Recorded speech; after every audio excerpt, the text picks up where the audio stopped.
están?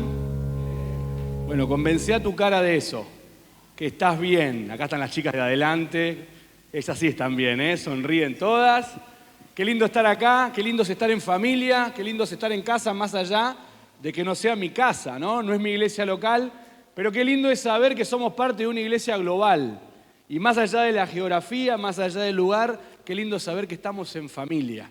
¿Sí? Estoy con mi familia, está allá atrás mi esposa, mis hijos, felices de servir al Señor juntos y felices de compartir con ustedes en esta mañana, este tiempo. Les traigo los cariños de la iglesia en Escobar. Yo sé que por mucho tiempo eso era algo difícil de escuchar, pero hemos madurado ambas partes, ¿sí? Creo. Y qué lindo poder saber que somos familia. Quiero invitarte a que te pongas de pie. Yo sé que recién te sentaste. Y mientras estás ahí de pie, quiero abrirte mi corazón. Nací en una iglesia fundamentalista, sana doctrina, formas, normas, que a veces importaron más que la esencia, ¿no? Acabás de cantar conmigo, he venido a darte gracias. Y yo espero y deseo que no sea solo la repetición de una linda canción, que esa sea la razón por la que hayas venido acá. No a buscar más porque ¿qué más te puede dar el Señor? Sino a vos a entregar más y a darte vos a Él. Entonces quiero invitarte a hacer un ejercicio que aprendí de unos hermanos pentecostales. Son hermanos pentecostales. Si ellos pusieron su fe en Jesucristo, la denominación y la forma no cambia. Lo que nos hace hijos del Padre es nuestra fe en Jesucristo, no nuestra teología, no nuestra doctrina. Entonces, compartiendo con ellos, dije, Señor, dame más ese corazón, que no está tan pendiente del que mira, ¿no? De que levanto las manos, no, expreso mi alabanza al Señor. Y estos hermanos me enseñaron lo siguiente: extendé tus manos hacia adelante, así. Sin miedo. ¿Sí? ¿Pastor lo aprueba? Ahí está. El pastor lo hace, lo pueden hacer. Y este hermano nos decía, en esta mañana vos trajiste algo que carga tu corazón, que carga tu vida, que quizás no te deja centrarte en el Señor. Y hasta que no se lo entregues al Señor, tus manos van a estar ocupadas sin tener el lugar para recibir lo que Dios quiere darte. Entonces, a modo de ejercicio, pero también como algo espiritual, tomate un minutito con el Señor ahí, cerrá tus ojos, habla con Él y decirle, Señor, quiero dejar a los pies de la cruz esta carga que tengo, que no me deja centrarme en vos. Señor, quiero dejar quizás este pecado, que nadie más sabe, solo vos y yo. Señor, quiero dejar esto, no sé qué es lo que tenés que dejar, pero déjame decirte, hasta que no vacíes tus manos, no vas a poder llevarte lo que el Señor tiene para vos en esta mañana. Entonces tomate un minutito, habla con el Señor ahí, solo vos y Cristo.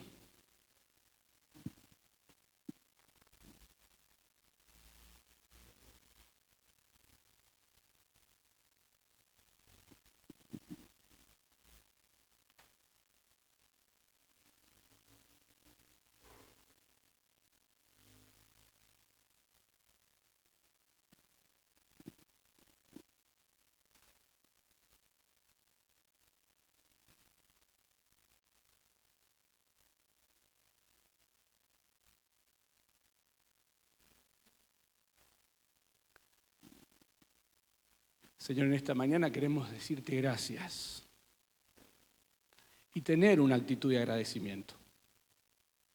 Perdónanos porque muchas veces limitamos eso a una palabra. Y tu palabra nos anima a vivir con acciones de gracia, con una vida que demuestre que estamos agradecidos. Señor, ¿sabés cómo llegamos a este lugar? ¿Sabes cómo querés que nos vayamos? Y Señor, no queremos que nada de lo que somos o hemos traído impida escuchar tu voz en esta mañana y salir más como vos esperás que seamos. Menos como nosotros y más como Cristo. Gracias, Señor, porque a pesar de nosotros nos recibiste una vez más. Hoy renovaste tu misericordia para con nosotros. Gracias porque a pesar de haberte sido infieles, vos permaneces fiel. Gracias, Señor, porque nada de lo que nosotros hagamos cambia lo que vos sos. Pero en esta mañana, Señor, al ver en tu palabra quién sos, que nos motive a dejar de hacer lo que no tenemos que hacer, a volver a hacer lo que hemos dejado de hacer o empezar a hacer algo que nunca hemos hecho. poniéndote a vos en el centro de nuestras vidas. Gracias, Señor, porque algo grande tenés para nosotros. Oramos en el bendito y precioso nombre que hace posible disfrutar tu presencia en nuestras vidas. En el nombre de Jesús. Amén. Puedes tomar asiento.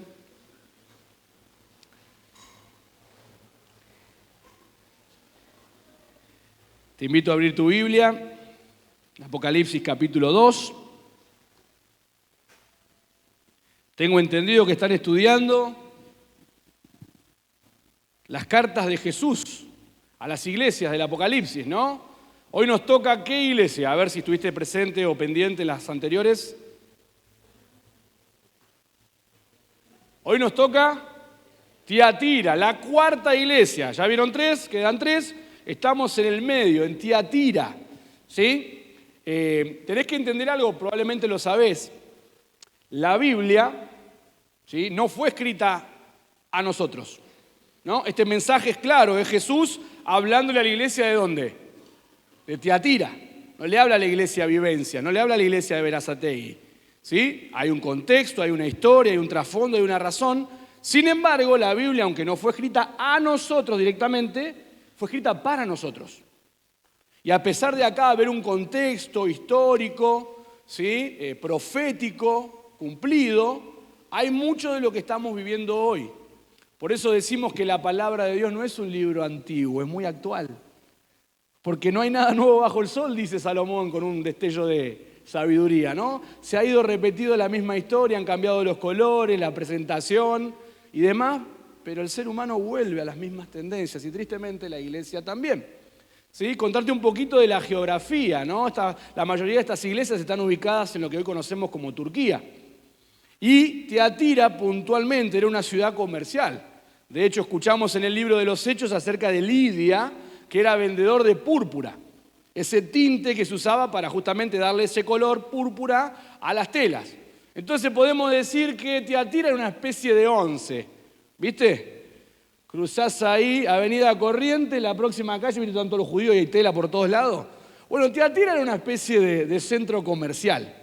Mucha gente iba, mucha gente venía, una mezcla de culturas, una mezcla de ideología, pensamientos y demás.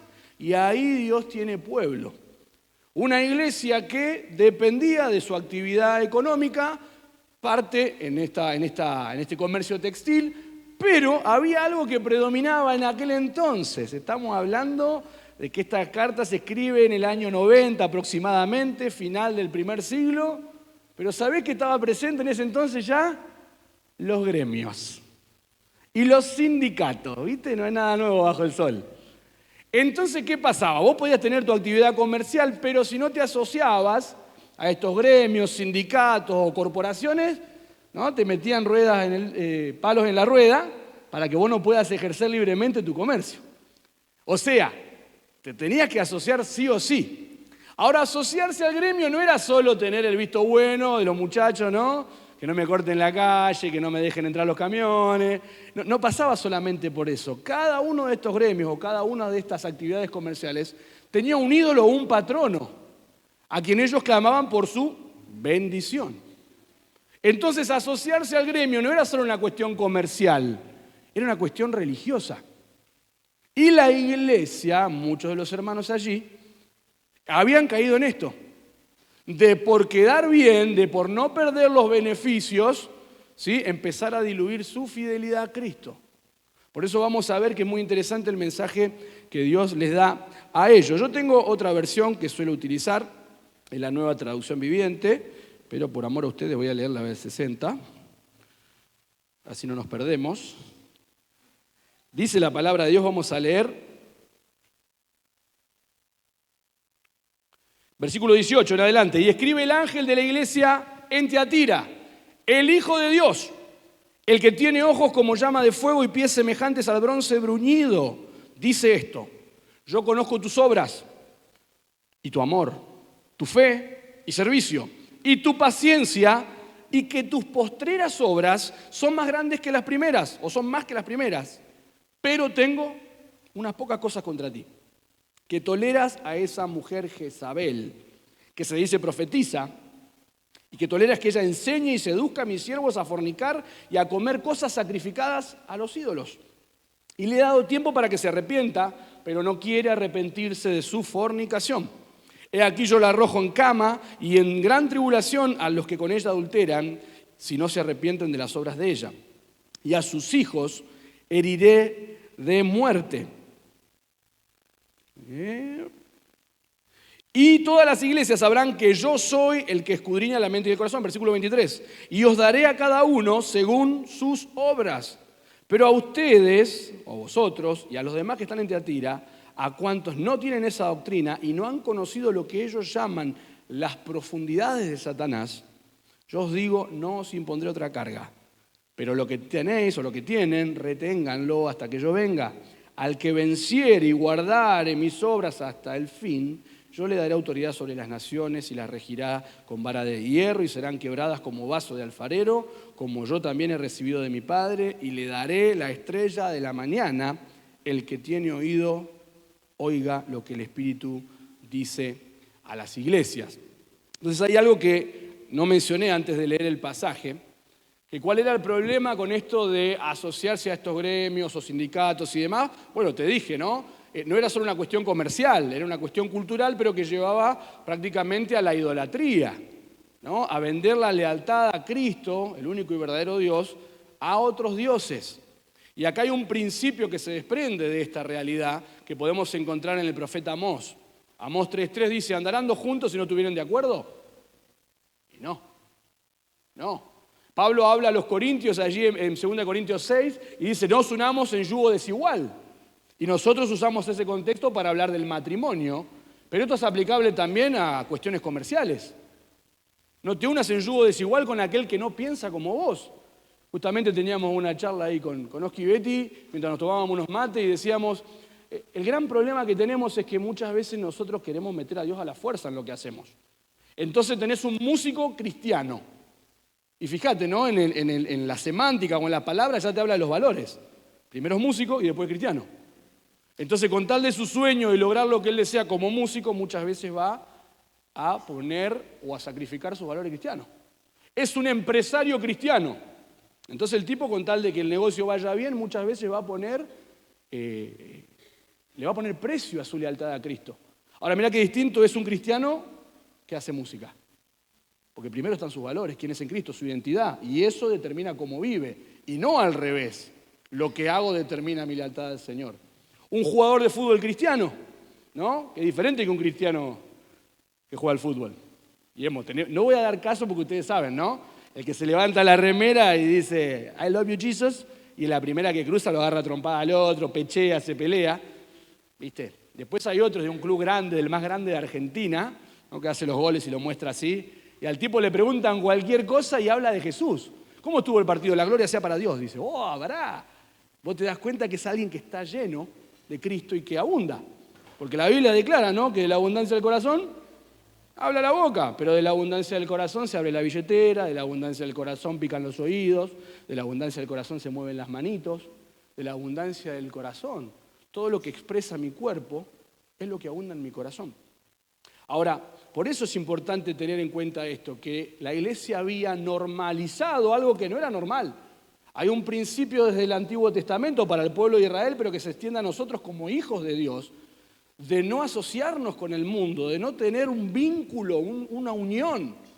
Pero eso es imposible si estamos en medio de un mundo. Sí, yo no decido mis compañeros de laburo, los compañeros de la facu, pero yo decido las conversaciones que tengo con ellos, con quiénes me junto, a qué me junto. Eso es una decisión que yo tomo.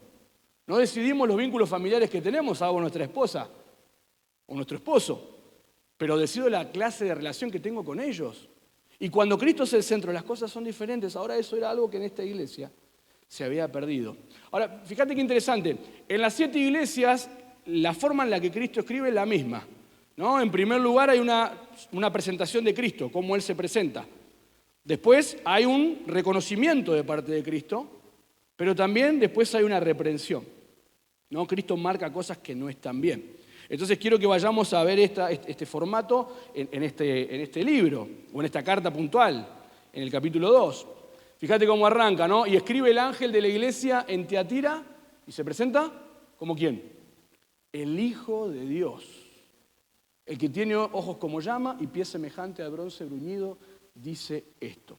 Vos y yo estamos acostumbrados a decir que Jesús, la segunda persona de la Trinidad, es el Hijo de Dios. Dios Padre, Dios Hijo y Dios Espíritu Santo. Pero tenemos que entender lo que implicaba que Jesús se presente como el Hijo de Dios. ¿Qué imperio gobernaba en este entonces? Roma.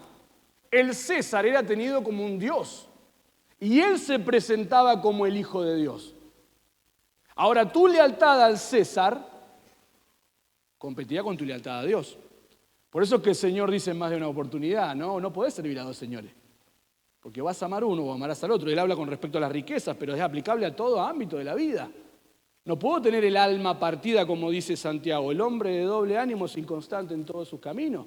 No puedo con un piecito querer vivir para el Señor y un piecito vivir para mí, porque una de las dos partes vamos a terminar siendo desleales o infieles.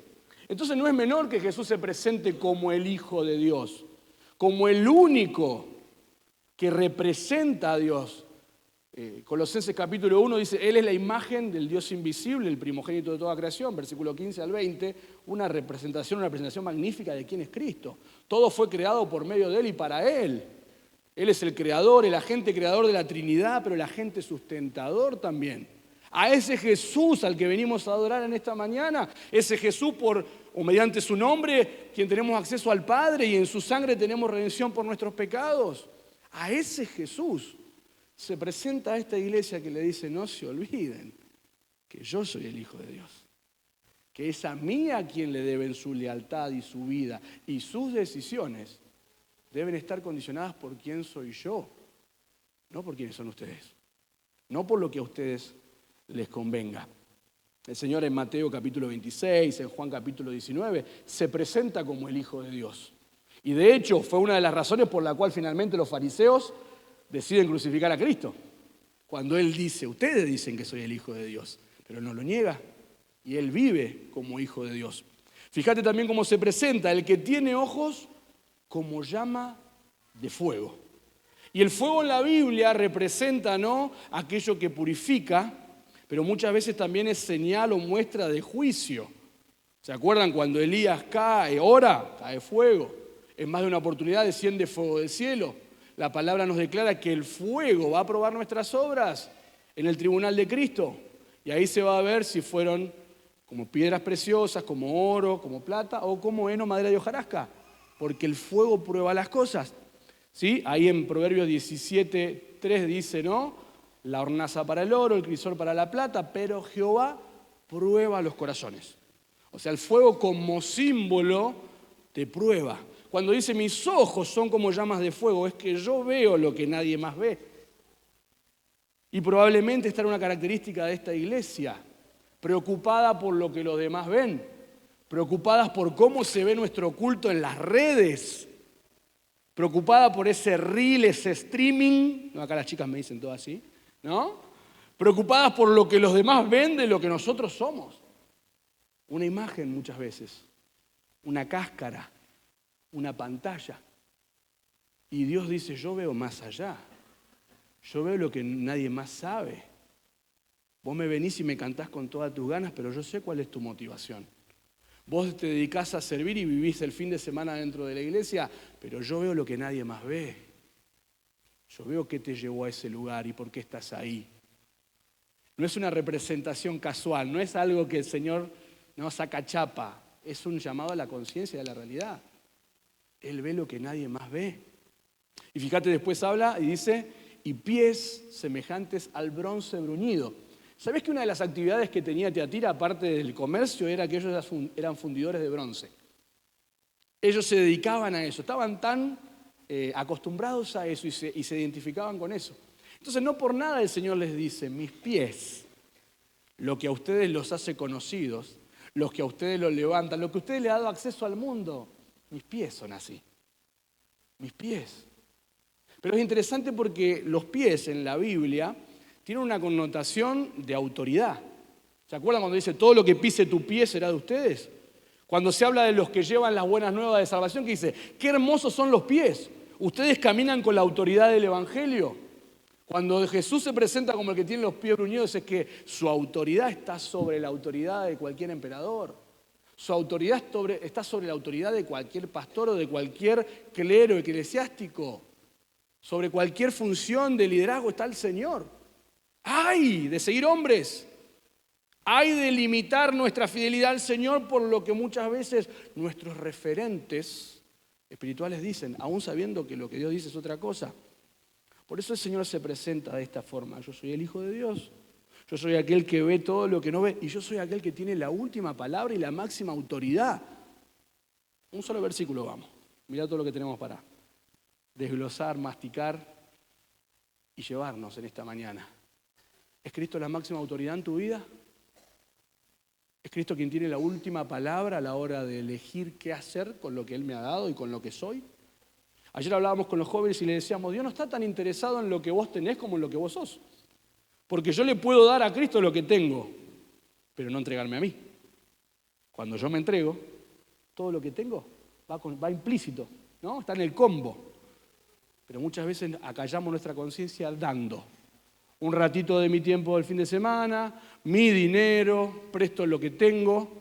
Pero el Señor te quiere a vos. Dame, hijo mío, tu CBU, tu alias, tu corazón. Porque tiene tu corazón y tiene tu vida. Él lo quiere todo. Él no comparte su gloria. Esta iglesia se había acostumbrado. Esta iglesia, y fíjate lo que dice más adelante, ¿no? Porque te dije, el Señor se presenta, ¿no? Una representación de Cristo en cada una de las cartas. En segundo lugar, fíjate en el versículo 19, ¿qué nos dice? Yo conozco tus obras, y amor, y fe, y servicio, y tu paciencia, y que tus obras postreras son más que las primeras. ¡Wow! ¿Quién no quisiera que Dios diga esto de nosotros? O que Jesús en esta mañana se pare acá adelante y diga, Iglesia Vivencias, yo conozco su amor, yo conozco su servicio, yo conozco todo lo que hacen y que lo que hoy son es más de lo que eran. Hasta acá de 10, ¿no? Yo quiero ir a esa iglesia. ¿Dónde me anoto? Fíjate, ¿no? Y mirá qué interesante, porque el Señor conoce. Y qué lindo es saber que quizás nadie ve lo que vos hacés, quizás nadie lo valora, pero el Señor, sus ojos no están solo para juzgar nuestras obras, sino para reconocer, afirmar tus obras. Ahora, qué interesante, ¿no? Cómo Jesús habla con la iglesia y nos deja un patrón de cómo debemos nosotros a la hora de confrontar. Porque ¿cómo te sentís vos cuando te van a hablar y te marcan errores nomás? ¿No? Pará, venía una semana heavy, los pibes están insoportables, las cosas no salieron como vos esperabas, y vienen así, ¿no? Tipo Grupo Biesa, ¿te acordás, Montenegro? Patada voladora, vos decís, pará, loco, mimame un poquito. Pablo representa, o Pablo usa esta fórmula también, ¿viste? Sus primeros versículos, qué grande que son, gracias por haberme recibido, se acordaron de mandarme la ofrenda, qué hermosa iglesia. Capítulo 2, chan, chan, chan, ¿no? Le soba el lomo primero y después el cachetazo. Pero es la forma en la que debemos manejarnos, ¿no? Qué distinto es cuando alguien reconoce que haces cosas bien, que está bueno lo que estás haciendo, que te estás esforzando y después te marca el error. Un patrón de cómo debemos manejarnos nosotros, ¿no? Un patrón de cómo nosotros debemos corregir al hermano. No vayas con los tapones de punta. Atendelo de a poquito. Pic, una patadita primero al tobillo. Que sepa que le están midiendo la cancha. ¿No? Pero animalo, afirmalo, decir qué bueno esto, qué bueno lo que estás haciendo. No sos la misma persona. Matecito de por medio, ruido de mate y sabés que se viene, ¿no? El segundo round. Pero ahí es donde se marca el error. Y fíjate qué distinto, vos podés ver en la iglesia de Corintios, por ejemplo. Pablo usa la primera carta para marcarle todo, la segunda dice, che, están muy bien en un montón de cosas, pero hay que seguir ajustando alguna clavija porque sigue desafinando un poquito. Pero ¿quién no está dispuesto a escuchar a alguien que te afirma, que reconoce que haces cosas buenas, que estás haciendo las cosas mejor que antes? Eso te abre, ¿no? Te da apertura a escuchar lo que viene. Así es como Cristo trata a su iglesia. Y le dice, ustedes han hecho cosas muy buenas. Fíjate, habla del amor. Jesús dijo que en esto conocerán que son mis discípulos. Si tuvieras en todos los ministerios, si harías campamentos en todos lados, si tuvieran amor los unos por los otros. Porque fue la característica principal de Cristo. ¿no? De tal manera amó Dios al mundo. Eso es lo que resalta Jesús de esta iglesia, una iglesia que tiene amor. Fíjate, servicio, la manifestación del amor. Porque yo puedo amar, pero si no lo manifiesto, es palabrerío. El servicio es una de las características de Cristo. El Hijo del Hombre no vino para ser servido, sino para servir y dar su vida en rescate por muchos. Jesús fue una persona que se caracterizó por servir. De hecho, Juan termina su evangelio diciendo, si se escribieran todas las cosas que Jesús hizo, milagros y buenas obras, no cabrían los libros en el mundo. Una iglesia que está representando a Cristo en cómo sirve. Fíjate, habla de fe. ¿Qué es la fe? La certeza de lo que se espera, la convicción de lo que no se ve. Definición bíblica, pero muchas veces de diccionario. La fe es la evidencia de lo que creo. La fe es aquello en lo que me apoyo y que se demuestra con cómo vivo. ¿No? ¿Ustedes siguen con el programa Muéstrame tu fe? Yo me acuerdo que era una característica de la iglesia, ¿no? Muéstrame tu fe. Y he escuchado mucha gente fuera de este lugar hablando de eso. Porque tu vida, tus acciones demuestran lo que vos crees. Descartes allí por el siglo XVI decía, pienso, luego existo. O sea, cómo vivo demuestra lo que pienso. El cristiano cómo vive demuestra lo que cree. ¿En qué crees? No es como lo digo. No son los estados teológicos que tiro por WhatsApp, ¿viste? O esos seguidores de teólogos de YouTube. La realidad de mi fe es cómo vivo. Porque mi creencia determina cómo me manejo. Mi lealtad al Señor se expresa en mi diario vivir, no el fin de acá en la iglesia.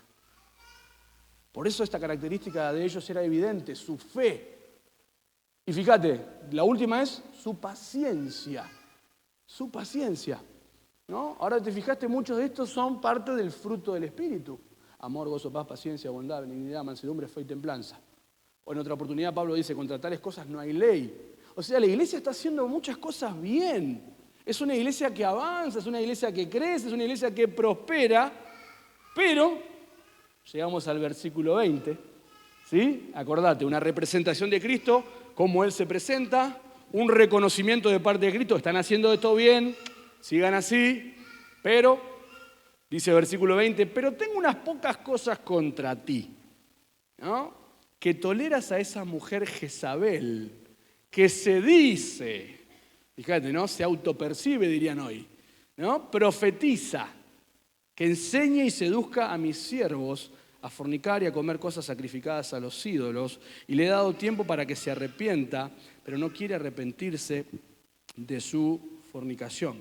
Y qué interesante, porque a pesar de ser la iglesia más pequeñita, de la ciudad más insignificante de las 7, es el mensaje más largo.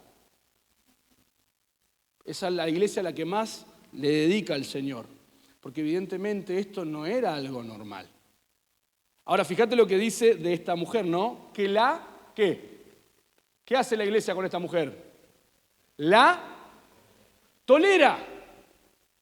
Imagínate hoy una iglesia, ¿no? Que diga, en vez de vivencias, iglesia tolerante. Se llenaría acá de colores, ¿no? Pañuelito, colores, arcoíris. Porque ¿qué es lo que el mundo dice? El amor se manifiesta en la tolerancia. Entonces muchas veces cuando salimos a predicar el Evangelio, a contar lo que es el pecado, dicen, ay, ¿ustedes son qué? Intolerantes. Una palabra que está de moda, ¿viste? Hoy son todos intolerantes a algo, intolerante a la lactosa, intolerante a esto, intolerante al otro.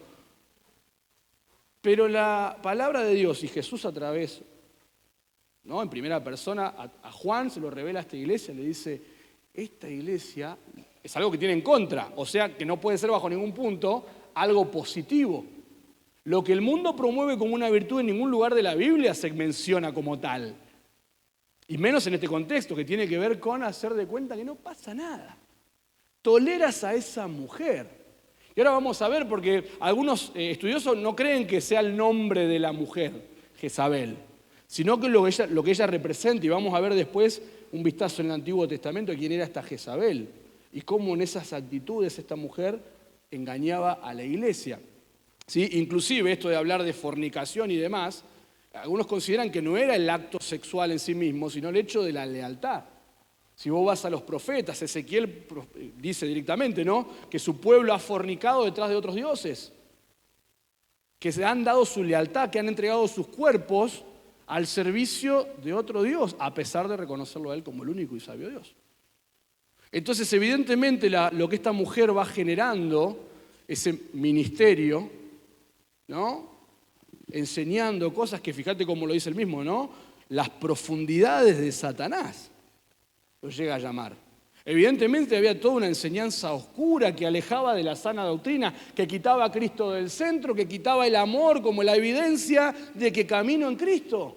Y desviaba la atención de todo eso, a pesar, ¿escuchaste?, de todo lo bueno que Cristo dice de ellos. O sea, lo que nos da a entender que nosotros estamos pudiendo cumplir con mucho de lo que Dios nos pide, pero no haciendo todo bien. No haciendo todo bien.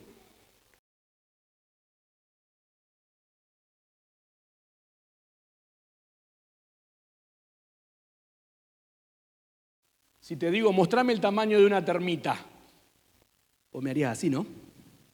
Chiquitita. Como la gotera que tenés en casa y tu mujer te dijo que arregles y no arreglaste. ¿No? Chiquitita. Pero si vos permitís eso, empieza a socavar, empieza a reproducirse y sin darte cuenta te puede echar abajo el rancho. Lo mismo pasa con el pecado. Lo que Dios tiene para decirle a esta iglesia, a pesar de reconocer todo lo bueno que estaban haciendo, es que permitían, toleraban es la palabra que usa acá. Y es interesante, ¿no? Porque el diccionario dice que tolerar es aceptar o permitir algo que no se aprueba completamente, pero no hacemos nada para impedirlo. Convivimos con eso, ¿no? Como no quiero tener problema, no le doy like, pero no me desuscribo tampoco. ¿Viste? No opino, pero no me muevo. Estoy ahí. No digo nada para que nadie se sienta juzgado, pero tampoco cumplo con lo que Dios me pide, que es ser luz, en medio de un mundo que está en tinieblas. Ahora es de día, si hoy fuera de noche y se hubiese apagado la luz, nuestro ojo tiene la capacidad de adaptarse de acuerdo a la luz que haya en el entorno. Te pasa, ¿no? Apagás la luz en la pieza, no ves nada, pero sabés dónde están las cosas. Y con el tiempo te quedás un ratito, un minuto, y tu ojo se acostumbró. Entonces ya empezás a percibir dónde están las cosas que sabés dónde están, pero ahora tu ojo las puede ver. ¿Por qué? Porque la luz del ambiente ha condicionado la visión. Y lo mismo pasa a nosotros como iglesia. Esta iglesia no dejó de hacer lo que Dios le pedía, pero dejó de hacerlo como Dios lo pedía. Dejó de ser luz. Se acostumbró a las tinieblas de alrededor, al punto de que lo que al principio chocaba y molestaba, como cuando te prende la luz de la cocina, ¿viste? A las 3 de la mañana. ¿Qué hace la cucaracha? ¿No? Sale volando. Somos guapos hasta que la cucaracha abre las alas, ¿no? Ahí se acabó el guapo. Pero, ¿viste? Claro, cuando la luz está apagada, se manejan con total impunidad porque nadie la está mirando. Ahora la luz molesta. Lo mismo pasa con nosotros. La iglesia en Tiatira se había acostumbrado. Estaba tolerando cosas que desacreditaban la esencia del mensaje, la santidad de Dios. Cantábamos recién 2 canciones que hablan de la santidad de Dios, que es como Cristo se presenta justamente en Apocalipsis. La iglesia lo reconoce y dice: santo, santo, santo. Algunos dicen que son 3 veces santo porque es santo el Padre, santo el Hijo y el Espíritu es santo. No dice el eterno, el eterno, el eterno, el omnisciente, omnisciente, omnisciente, el poderoso, poderoso. La característica que resalta la iglesia de su Señor es la santidad. Y Hebreos dice, sin la cual nadie verá a Dios. Por la gracia de Dios, Cristo nos pone en los lugares de santidad. Fuimos sentados en los lugares celestiales con Cristo. Posicionalmente, delante de Dios, cuando vos ponés tu fe en Jesucristo como Salvador, te hace 0 km, olor a nuevo, 0 kilómetros, santo, en Cristo. Pero no, vos y yo tenemos la naturaleza de querer salirnos de ahí. Y es por eso que nos llama a la santidad. 1 Corintios 1:1 dice, ¿no? A los santos de Corintios llamados a ser santos. O está loco o hay 2 tipos de santidad, ¿no? O 3, dicen algunos. La santidad posicional depende de Cristo, la santidad práctica depende de nosotros y la santidad perfecta cuando nos encontremos con Él cara a cara, seremos transformados a su imagen y semejanzas. Se termina la obra, aquel que comenzó la buena obra la perfecciona cuando me encuentre con Cristo. Mientras tanto, la cruz, Cristo me viene a buscar, vos y yo estamos en este proceso de santificación, que ya no depende de Cristo, depende de vos y de mí. Y nosotros pretendemos muchas veces que haciendo más, voy a ser más santo. Obviamente que si estoy más tiempo en la iglesia y menos tiempo en la calle, y algo de Cristo voy a agarrar. Pero no necesariamente la actividad, escuchá, garantiza intimidad. Dios no te llama a la actividad, Dios te llama a la intimidad. Cuando se menciona que Jesús llamó a los discípulos, dice, no los llamó para que hagan la obra de Jesús, los llamó para que estuvieran con Él. Y fue tanto esa cercanía, esa convivencia, esa comunión, que ellos pudieron percibir el corazón de Cristo. Por eso no les costó aceptar lo que tenía el Señor para ellos. Vayan por el mundo. ¿Cómo no lo vamos a hacer si Él lo hizo con nosotros? ¿Te das cuenta que Jesús nunca te pide que hagas por Él algo que no haya hecho por vos antes? Vayan por el mundo porque Él dejó la gloria y te vino a buscar a vos y a mí. Sean santos, ¿por qué? Porque me encanta verte sufrir, dice Jesús. Porque quiero que veas lo que es no poder hacer lo que te gusta. ¿Dice eso Jesús? No, sean santos porque yo soy santo. ¿Querés conocerme a mí? Tenés que vivir como yo viví. Porque si no, solo te vas a identificar hasta con una denominación. Cuando Pablo le escribe a la iglesia en Roma, a los Romanos, capítulo 12, os ruego por la misericordia de Dios, que presenten su vida, su cuerpo en sacrificio vivo, santo, agradable a Dios. En ese orden. No puedo ser agradable a Dios si no soy santo. Y porque estoy vivo puedo decidir vivir en santidad.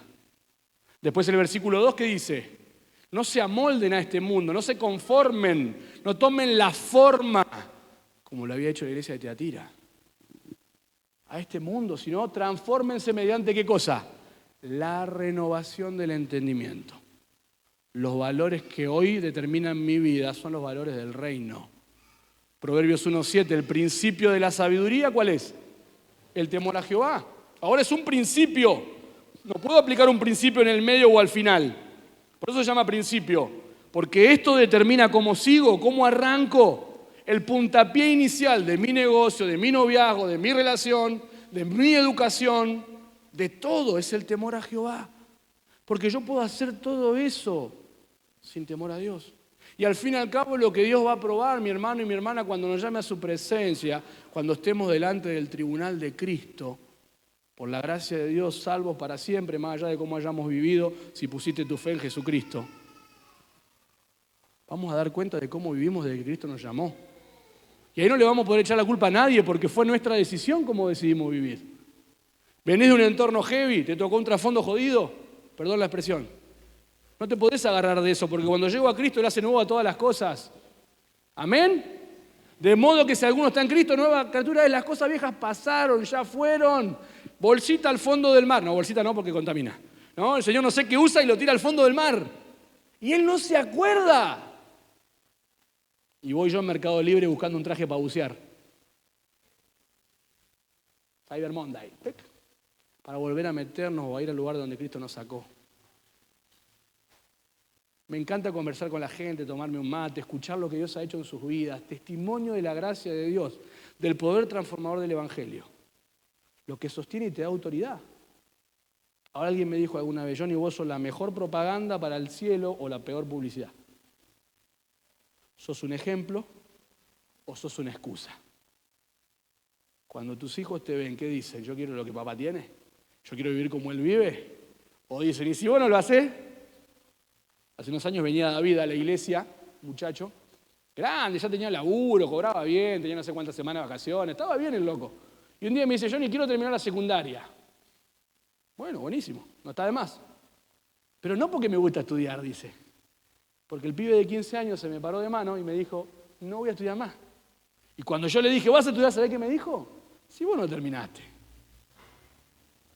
Y me di cuenta que no le podía decir nada. O que el desgraciado sabía dónde agarrarse.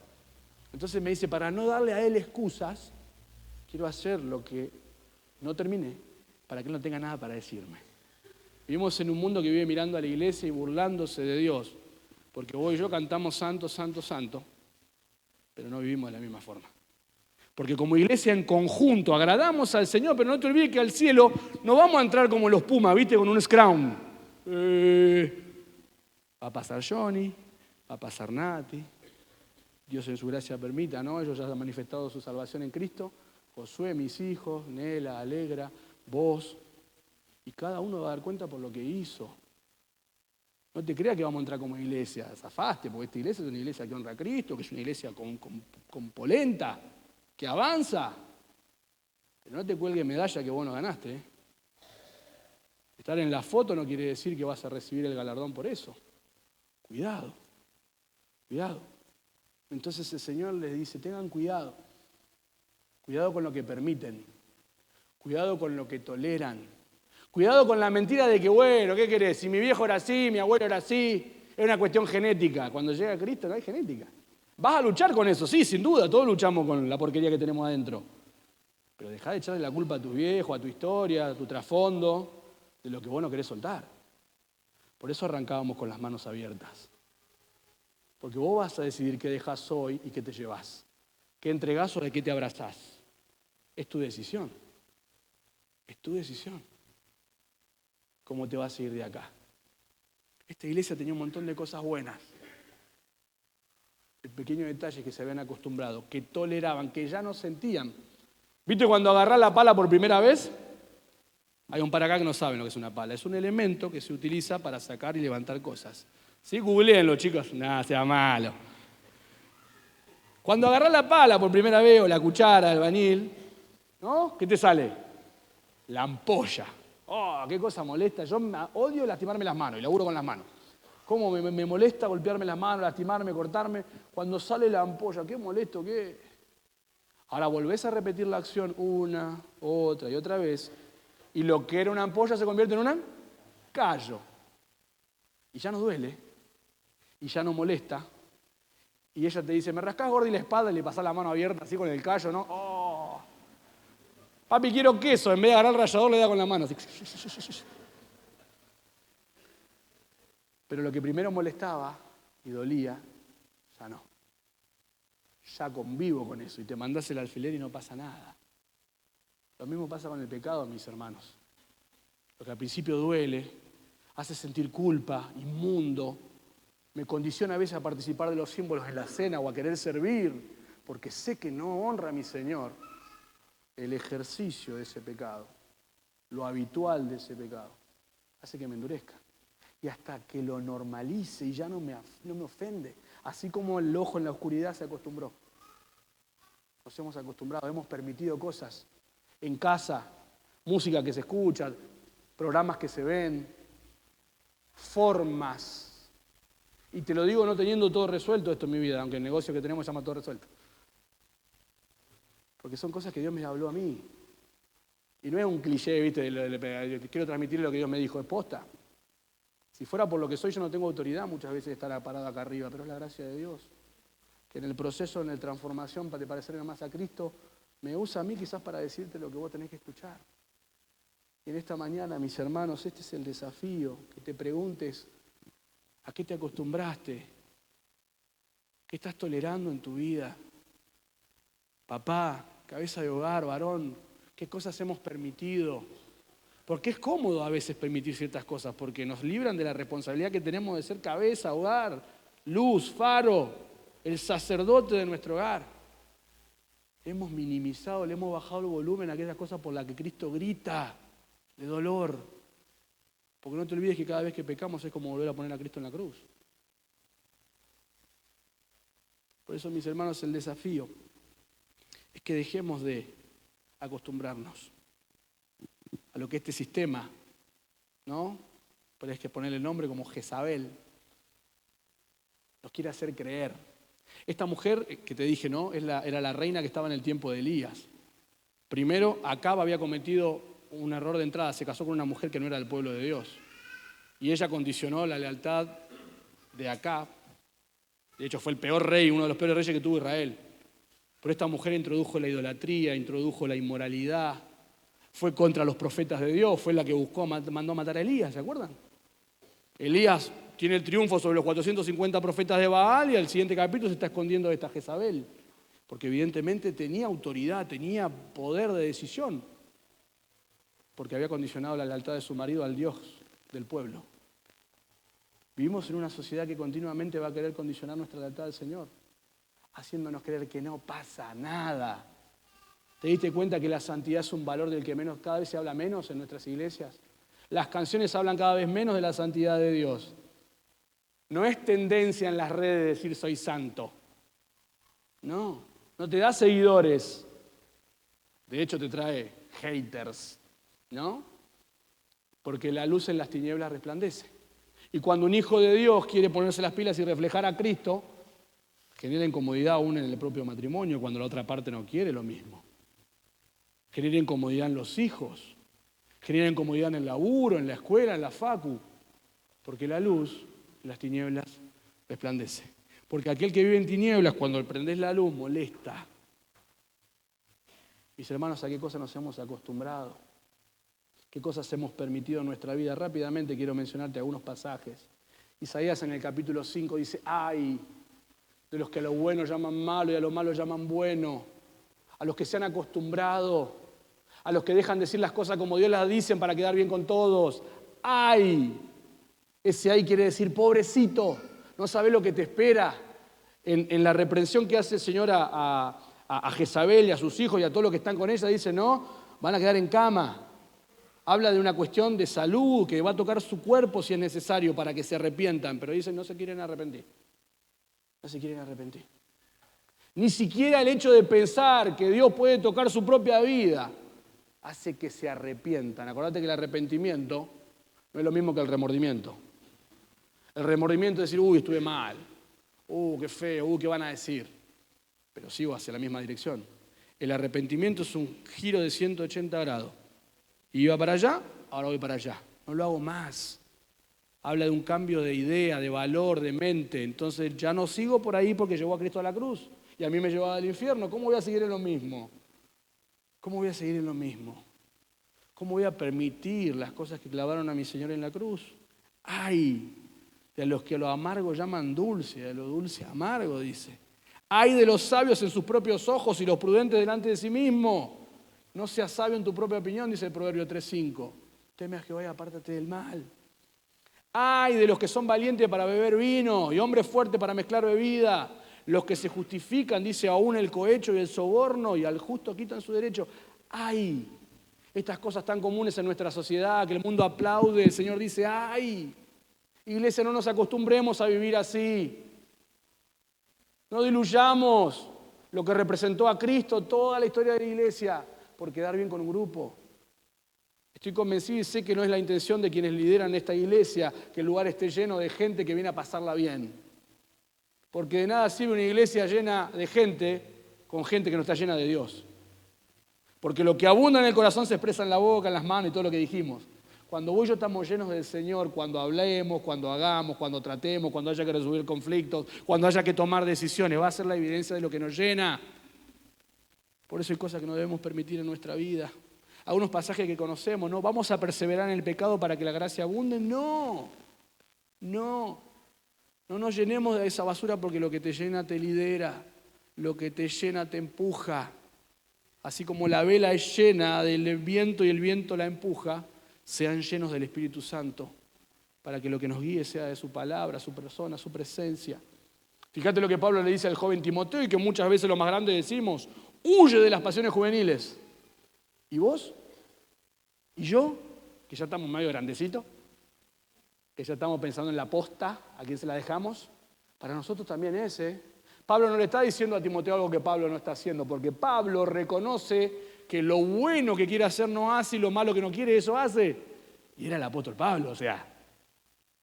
Si Pablo sabía que hasta el último día iba a luchar contra toda esa porquería, ¿cuánto más voy yo?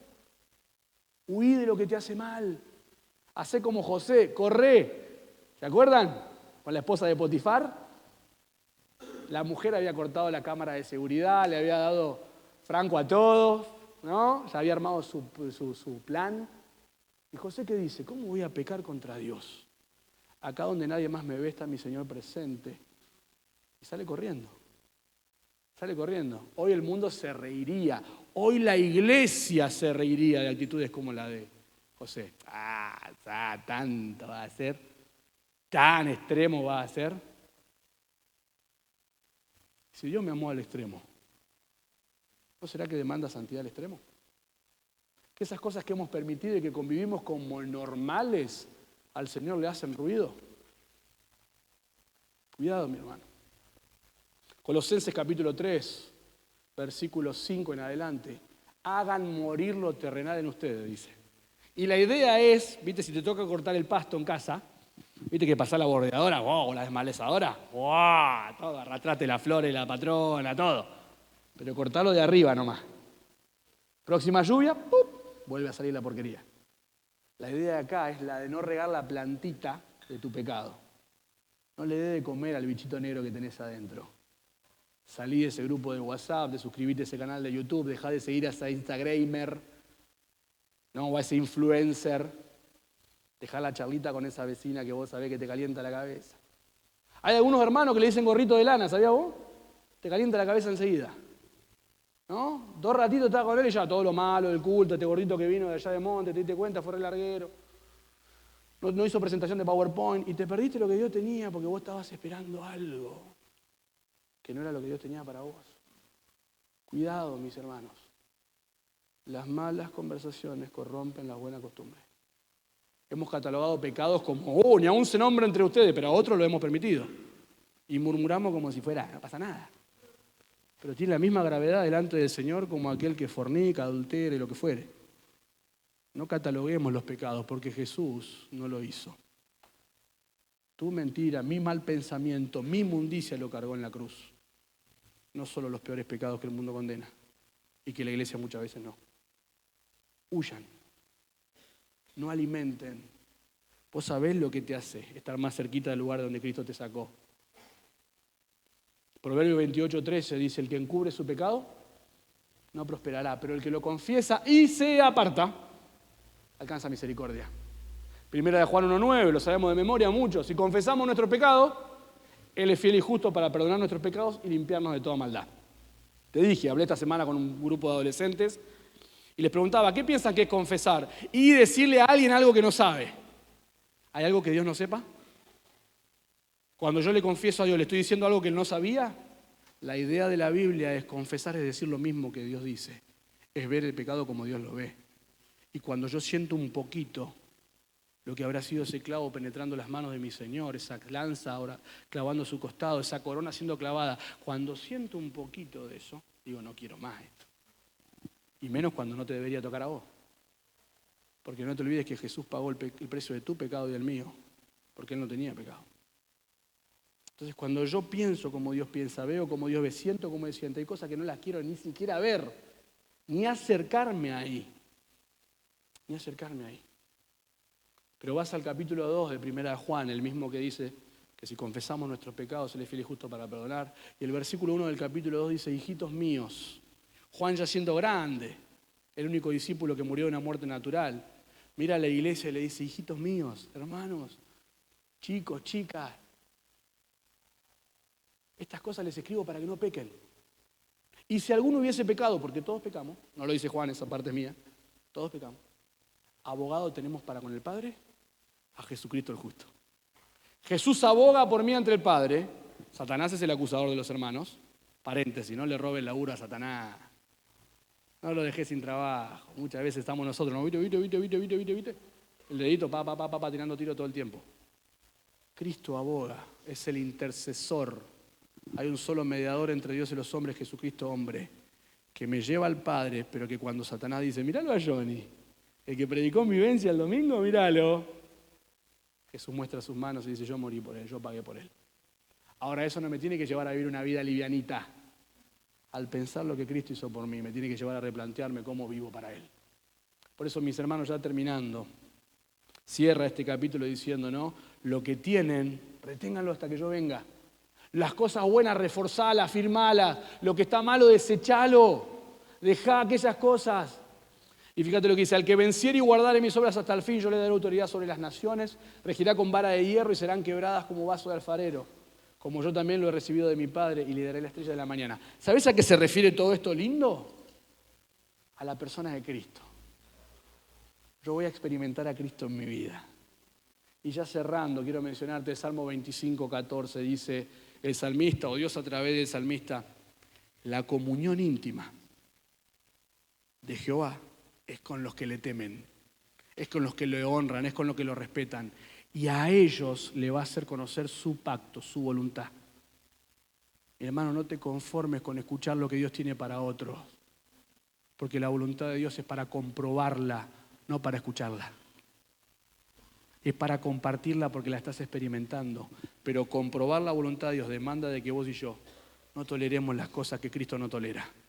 No permitamos las cosas que a Cristo lo llevaron a la cruz. Y digamos las cosas como son, aunque duelan. Porque te quiero recordar que a Jesús le dolieron los clavos. Que a Jesús le dolió cada latigazo. Entonces no puede ser que el pecado a mí y a vos no te duela. Cuando Él estuvo dispuesto a sufrir el dolor más grande que jamás vamos a experimentar para darnos vida y salvación.